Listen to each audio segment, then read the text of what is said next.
बिस्मिल्लाहिर्रहमानिर्रहीम। अस्सलाम वालेकुम। उम्मीद है आप सब बच्चे, उनके वालिदैन और उनके घर वाले जो है वो महफूज होंगे। चंद दिन पहले गवर्नमेंट ने ऐलान किया था कि तमाम बच्चों को 9th 10th फर्स्ट ईयर और सेकेंड ईयर के बच्चों को अनकंडीशनली प्रमोट किया जाएगा।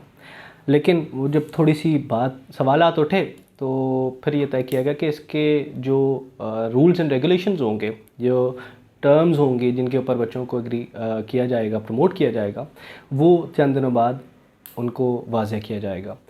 बहरहाल आज वफाकी वज़ीर तालीम ने एक प्रेस कॉन्फ्रेंस की और उसमें वो सारे जो तरीक़ाकार थे जिनके तहत बच्चों को प्रमोट किया जाएगा अगली क्लासेस में, वो बयान किए।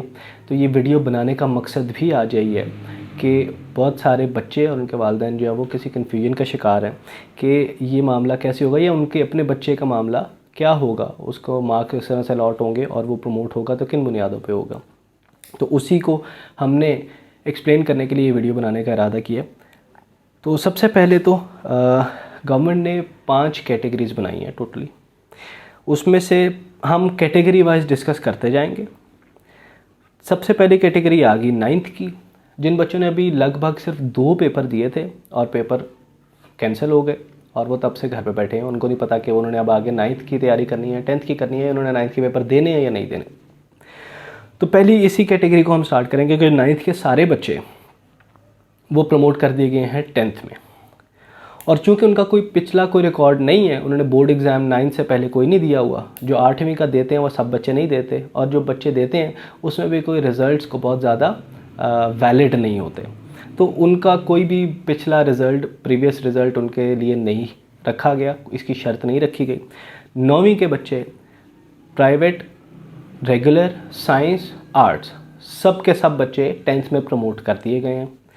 अब 10th में आगे जाके अगले साल क्या होगा, अब वो 10th की तैयारी करेंगे और अगले साल यानी 2021 में जब बोर्ड के इम्तिहान होंगे तो वो 10th के इम्तिहान में ही शिरकत करेंगे। और ये बात बड़ी वाज़ेह तौर पे समझ लें, जान लें कि उन्होंने कंपोजिट एग्ज़ाम नहीं देना। यानी जो बच्चे 2021 में इम्तिहान देंगे सिर्फ 10वीं के मज़मून का इम्तिहान देंगे, 9वीं के मज़मून इसमें शामिल नहीं होंगे। उसके बाद अगली कैटेगरी आ जाती है 10th के स्टूडेंट्स की। 10th के वो बच्चे जिन्होंने एग्ज़ाम्स अपने दे दिए थे, प्रैक्टिकल्स की तैयारियां वो कर रहे थे, उन बच्चों को भी अगली क्लासेस में प्रमोट कर दिया गया है। उनको प्रमोट करके उनका रिज़ल्ट किस बुनियाद पे बनाया जाएगा, वो इस बुनियाद पे बनाया जाएगा कि उनके 9वीं के नंबर लिए जाएंगे और 3% इजाफी नंबर उनको अलॉट करके उनके टोटल नंबर निकाल लिए जाएंगे 1100 में से, और वही नंबर उनको दे दिए जाएंगे और वो नेक्स्ट क्लासेस में एडमिशन लेने के अहल होंगे, जैसे ICS में या FSC में या ICOM में, वो जहाँ भी जाना चाहते हैं। अब एक चीज़ उसमें समझनी बड़ी ज़रूरी है कि क्या उनको नंबर फ़ीस सब्जेक्ट अलॉट किए जाएंगे, तो नहीं। गवर्नमेंट ने बड़ी वाज़ेह तौर पे बताई है कि जो नंबर दिए जाएंगे वो सब्जेक्ट वाइज नहीं दिए जाएंगे। जो ट्रांसक्रिप्ट बच्चों को मिलेगी बोर्ड की तरफ से, उसमें ये वाज़ेह तौर पे लिखा होगा कि ये बेस्ट पॉसिबल प्रेडिक्शन के मुताबिक ये नंबर बच्चों को दिए जा रहे हैं, और उसमें सिर्फ और सिर्फ ओवरऑल मार्क्स, ओवरऑल परसेंटेज और ओवरऑल ग्रेड शामिल होगा। उस ट्रांसक्रिप्ट पे सब्जेक्ट वाइज नंबर मेंशन नहीं होंगे। उसके बाद तीसरी कैटेगरी आ जाती है 11वीं की, यानी फर्स्ट ईयर के स्टूडेंट्स जो भी फर्स्ट ईयर के एग्ज़ाम्स की तैयारी कर रहे थे, उन्होंने अभी अपीयर होना था मई में या जून में जाके। तो वो सारे बच्चे 12वीं में, सेकेंड ईयर में उनको प्रमोट कर दिया गया है, और अगेन वो भी अगले साल यानी 2021 में सिर्फ और सिर्फ 12th के सब्जेक्ट्स के एग्ज़ाम देंगे। उसमें 11वीं के मज़मून शामिल, 11वीं के सब्जेक्ट्स शामिल नहीं होंगे, और उसी 12वीं के जो इम्तिहान वो देंगे अगले साल, उसी के मुताबिक ही कैलकुलेट करके उनके 1100 में से टोटल इंटरमीडिएट के नंबर निकाले जाएंगे फार्मूला अप्लाई करके। चौथी कैटेगरी के बाद आ जाती है 12th की, 12वीं के बच्चों की, जिन्होंने अभी 2020 में 12वीं के इम्तिहान देना था। उन बच्चों को भी प्रमोट कर दिया जाएगा और उनको पास डिक्लेयर कर दिया जाएगा। किस बुनियाद पे?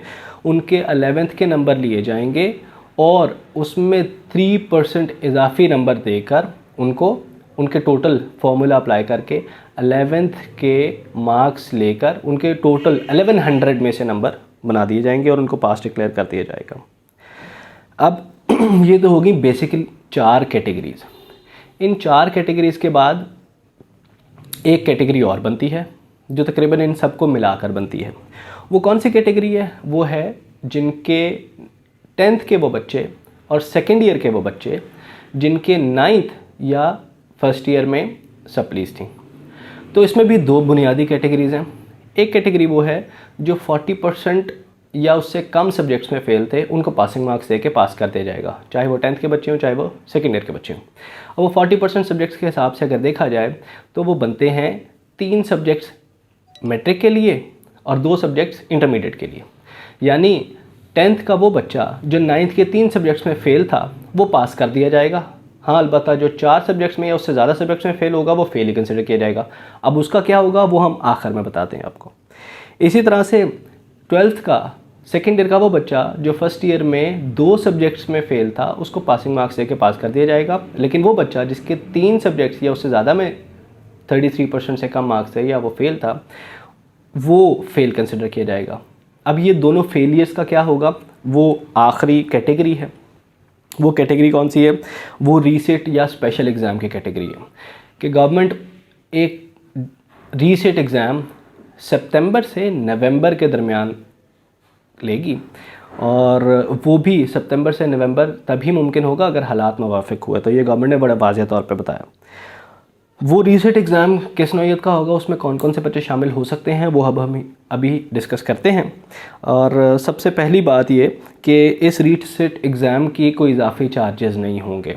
जो बच्चे ये रीसेट एग्ज़ाम देना चाहते हैं उन्हें जुलाई की पहली तारीख 1 जुलाई से पहले अपने बोर्ड्स को बताना होगा, इंटीमेट करना होगा कि हम ये एग्ज़ाम देना चाहते हैं। अब वो बच्चे कौन कौन से हैं जो ये एग्ज़ाम दे सकते हैं? 9th और फर्स्ट ईयर के बच्चे ये एग्ज़ाम नहीं दे सकते। जो बच्चे इस साल 9th के पेपर दे रहे थे या वो बच्चे जिन्होंने इस साल फर्स्ट ईयर के पेपर देने थे वो इस रीसीट में शामिल नहीं है। That is very clear. बकाया रहते हैं 2 बच्चे, 2 क्लासेस के बच्चे, वो हैं क्लास 10th के और क्लास 12th के बच्चे। तो 10th के सिर्फ वो बच्चे ये रीसेट एग्ज़ाम दे सकते हैं जो 40% से ज़्यादा सब्जेक्ट्स में फ़ेल हैं, यानी 4 या 4 से ज़्यादा सब्जेक्ट्स में फ़ेल हैं, वो इस रीसेट में अपीयर हो सकते हैं। इसके अलावा कोई कैटेगरी 10th की नहीं है जो इसमें अपीयर हो। फिर आखिरी इसमें जो ग्रुप आ जाता है वो आ जाता है 12th के उन बच्चों का जो फर्स्टली या तो अपने फर्स्ट ईयर के मार्क्स से सेटिस्फाई नहीं हैं और वो कहते हैं कि हम इससे ज़्यादा नंबर ले सकते हैं, जो 3% इजाफी नंबर हमें मिल रहे हैं हम इससे भी ज़्यादा नंबर ले सकते हैं, तो वो सेकेंड ईयर के एग्ज़ाम्स दे सकेंगे। फर्स्ट ईयर के नहीं दे सकेंगे, सिर्फ सेकेंड ईयर के एग्ज़ाम दे सकेंगे और अपने मार्क्स इंप्रूव कर सकते हैं तो वो कर सकते हैं, कर लें। वो उनको ट्रांसक्रिप्ट जो है वो गवर्नमेंट तभी इशू करेगी जब ये एग्ज़ाम हो जाएगा, वो सितंबर में हो, अक्टूबर में हो या नवंबर में हो या उसकी भी बात हो। बाकी बच्चों को इससे पहले अब गवर्नमेंट जब भी करेगी जुलाई में या अगस्त में ट्रांसक्रिप्ट इशू कर देगी। इसके अलावा वो बच्चे जो कंपोजिट एग्ज़ाम दे रहे थे इंटरमीडिएट का, यानी फर्स्ट और सेकेंड ईयर इकट्ठे पेपर दे रहे थे, वो इसमें शामिल हो सकते हैं। इसके अलावा एक तीसरी कैटेगरी वो बच्चे जो अपने मार्क्स जो इम्प्रूवमेंट करने के लिए दोबारा पेपर दे रहे थे वो ये पेपर दे सकते हैं। और एक और कैटेगरी आखिरी जो एडिशनल सब्जेक्ट्स के मार्क्स दे रहे थे वो ये एग्ज़ाम दे सकते हैं। जैसे प्री मेडिकल करने वाले बच्चे एड मैथ्स का पेपर दे रहे हैं या और भी कोई बच्चे किसी भी किस्म का पेपर और भी एडिशनल सब्जेक्ट अगर उसको ऐड करना चाहते हैं जो पहले इंटरमीडिएट कर चुके हैं वो ये रीसेट एग्ज़ाम दे सकेंगे। और ये कुल मिला के कुछ 5 कैटेगरीज बनती हैं। आखिरी बात, वीडियो ख़त्म करने से पहले सब लोग एहतियात करें, मामला दिन ब दिन और ज़्यादा बिगड़ रहे हैं। तालीमी इदारों के खुलने की कोई सूरत नज़र नहीं आ रही। किसी न किसी सूरत में अपनी एजुकेशन को परसू करते रहें। अगेन हिफाजत करें अपने घर वालों की, बाहर जाने से गैर ज़रूरी बिल्कुल परहेज़ करें। और जो बाज़ारों में जिस किस्म का रश है कोशिश करें इस दफ़ा अगर ईद पर नए कपड़े नहीं पहनेंगे तो कोई क़यामत नहीं आ जानी। साफ़ सुथरे कपड़े, उजले कपड़े ज़रूर पहनें, वो नया हो ये ज़रूरी नहीं है। अपने घर वालों का सबका ख्याल रखें और अपने लिए और हम सब के लिए भी दुआ करते रहें। जज़ाकल्लाह।